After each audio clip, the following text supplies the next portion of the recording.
Hey guys, in this video I want to show you a helpful Android Studio feature that I didn't even know until recently. So when we copy something or cut something out, this method, this as well, and let's copy this, and then press Ctrl+Shift+V on Windows or Command+Shift+V on Mac, we get into the clipboard history.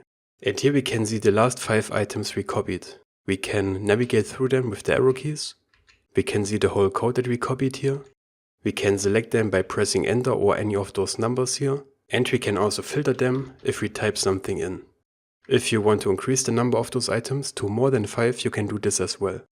For this we close this and go into the settings.